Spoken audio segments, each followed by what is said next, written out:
मेरे प्यारे दोस्तों, ज्ञान के सागर में आपका स्वागत है। दोस्तों, सनातन धर्म में हर प्रक्रिया एक वैज्ञानिक प्रक्रिया है। हर कर्मकांड का एक वैज्ञानिक महत्व है।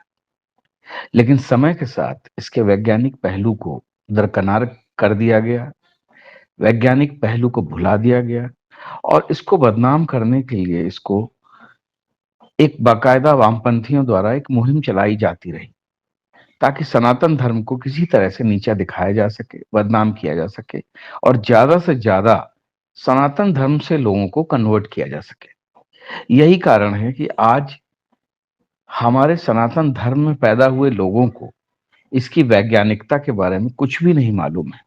और जब कोई बात दूसरे धर्म वाले अपने धर्म के बारे में कहते हैं और साथ ही सनातन धर्म का मजाक उड़ाते हैं, तब हम उनकी किसी भी बात का कोई जवाब नहीं दे पाते।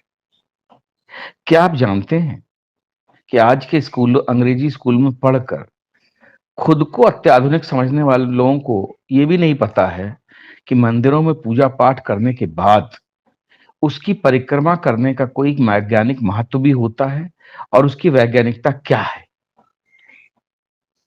सचमुच में परिक्रमा का वैज्ञानिक महत्व होता भी है या नहीं होता है।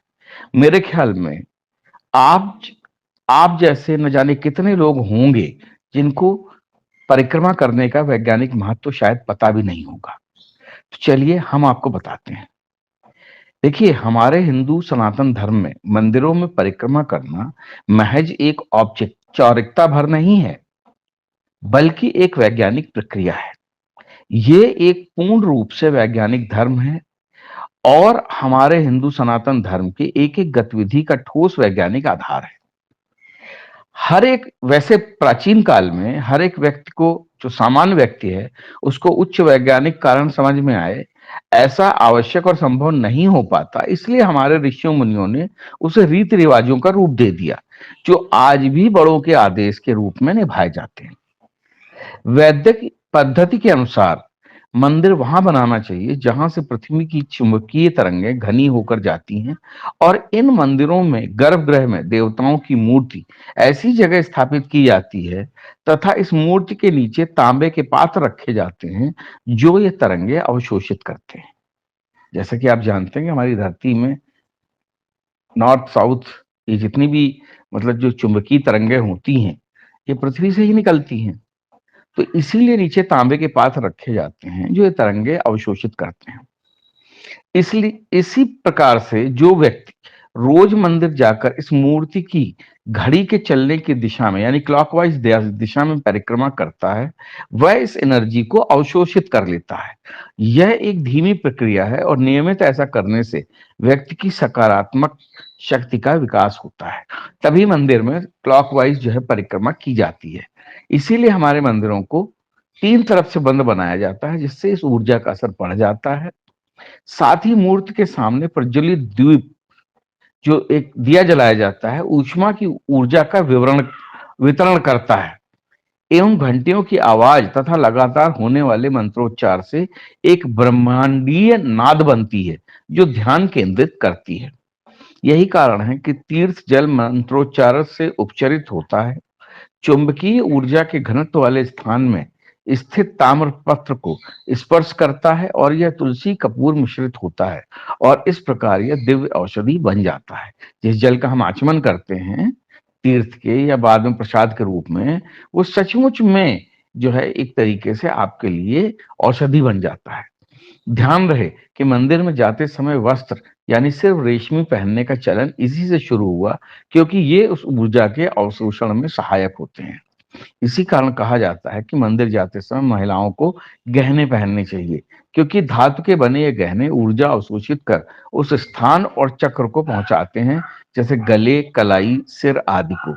और इसीलिए हमारे हिंदू सनातन धर्म में नए गहनों और वस्तुओं को भी मंदिर की मूर्ति के चरणों से स्पर्श कराकर फिर उपयोग में लाने का रिवाज है। जी हाँ, इसलिए मेरे हिंदुओं, जागो, पहचानो अपने आप को एवं वैज्ञानिकता से भरे रीति रिवाजों को, क्योंकि ज्ञान से ही हम हिंदू कुछ सेकुलरों के नापाक गठजोड़ द्वारा फैलाए जाए अफवाहों को तोड़कर उन्हें समुचित जवाब देते हुए अपने धर्म तथा देश की रक्षा कर सकते हैं। जैसा कि मैंने बताया कि जो विधर्मी हैं, वो बात-बात पे हमारे हिंदू धर्म का मखौल उड़ाते हैं, लेकिन हमारे पास उनकी इन बातों का कोई जवाब नहीं होता।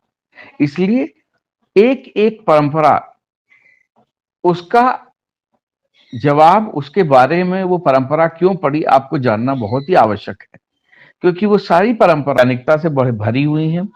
उसमें कोई ना कोई वैज्ञानिक तथ्य है। तो अगर आपको ये बातें अगर पता होंगी तो आप उस चीज का जवाब दे सकते हैं। सेकुलर हमारे धर्म के बारे में बहुत उल्टी सीधी बातें करते हैं। और एक चीज और मैं बताना चाहूंगा इसमें, कि शिवलिंग की जो होती है वो अर्ध परिक्रमा ही की जाती है, क्योंकि शिवलिंग पर चढ़ाए गए जल को लांघा नहीं जाता है। इसलिए आपने देखा होगा कि जो नाली बनी होती है, नाली से ही आपको वापस जो है लौट के आना होता है, अर्ध परिक्रमा करनी होती है। ये कारण है जो मैंने आपको बताया, कि इसी कारण से हमारे जो एक परंपरा बनी हुई है कि जब भी आप मंदिर में पूजा करते हैं, उसके बाद में आपको अपने इष्ट देव की परिक्रमा करनी होती है। कुछ लोग 1 परिक्रमा करते हैं, कुछ लोग 3 करते हैं, कुछ 5 करते हैं, कुछ 7 करते हैं। वो आपकी स्थिति और आपकी क्षमता पर निर्भर करता है, लेकिन इसीलिए परिक्रमा करना ज़रूरी माना जाता है। अगर आपको हमारी ये बात सही लगी हो, तो कृपया हमारे इस चैनल को लाइक करें, सब्सक्राइब करें। जय हिंद, जय भारत।